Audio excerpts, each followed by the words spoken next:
সারা বিশ্বের কাছে ইরান যুদ্ধের মূল কারণ তাদের ইউরেনিয়াম, কিন্তু তেহরানের রাজনৈতিক বিশ্লেষকরা বলছেন ভিন্ন কথা। তাদের ভাষ্য, যুদ্ধের মূল কারণ ইরানের কণ্ঠরোধ। এই যুদ্ধটা, অন্যায্য আগ্রাসনটা চাপিয়ে দিয়েছিল যুক্তরাষ্ট্র তাদের একটি অশুভ নীল নকশা বাস্তবায়নের জন্য।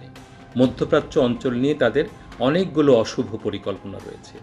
এখানে আছে রাজনৈতিক, অর্থনৈতিক, ব্যবসায়িক এবং বৃহত্তর মধ্যপ্রাচ্য পরিকল্পনা।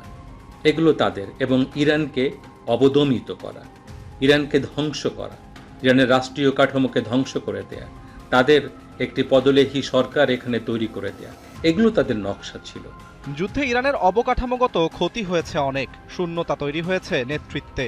তবে এত কিছুর পরও যুদ্ধে হারেনি তেহরান, বরং যুদ্ধের পুরোটা সময় চাপে ছিল যুক্তরাষ্ট্রই। সামরিক সক্ষমতা এবং ইরানিদের দৃঢ় মনোবলের কারণেই এই চাপিয়ে দেয়া যুদ্ধে তারাই জয়ী বলেও মনে করেন এই সাংবাদিক। তারা যে পরাজিত হয়ে গিয়েছিল 1979 সালে ইরান থেকে, সেই পরাজয়ের প্রতিশোধ নিতে তাদের বিরুদ্ধে বিশ্বে একমাত্র কয়েকটি দেশের মধ্যে, 2-3টি দেশের মধ্যে প্রতিবাদ করার মতো একটি দেশ হচ্ছে ইরান। তাদের অপকর্মের বিরুদ্ধে প্রতিরোধ করার জন্যে একটি মাত্র দেশ হচ্ছে, সেটি হচ্ছে ইরান, মধ্যপ্রাচ্যের অন্য কোনো দেশ নয়। এবং ভূ রাজনৈতিক কারণে এদের এই মধ্যপ্রাচ্যের যে অবস্থানটা, সেটা খুবই গুরুত্বপূর্ণ। ইরান চাপেও ছিল না, এবং পরমাণু ইস্যুটা একটা একটা অজুহাত মাত্র তাদের এই যুদ্ধ করার। লাভবান যদি হয়ে থাকে, ইরান হয়েছে। স্বাভাবিকভাবেই যুক্তরাষ্ট্রের ব্যাখ্যাটা একেবারেই বিপরীত। তাদের ভাষ্য হলো, ইরানের ক্ষয়ক্ষতির কারণে চাপের কাছে নতি স্বীকার করেছে তারাই। প্রথম সারির রাজনৈতিক এবং সামরিক নেতা প্রায় সকলেই নিহত হয়েছেন।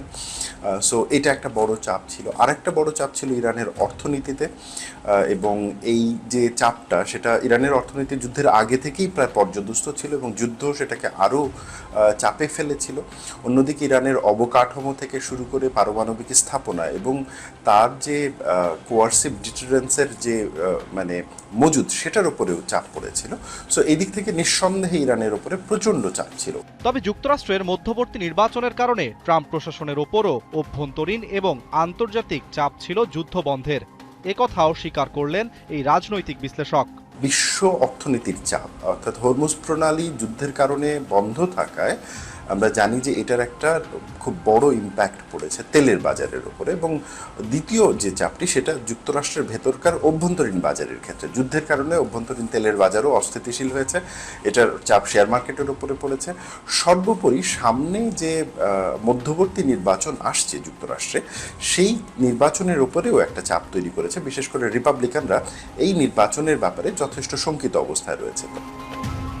সমঝোতা এখনও চূড়ান্ত নয়, সামনে আছে কয়েক ধাপের আলোচনা পর্ব।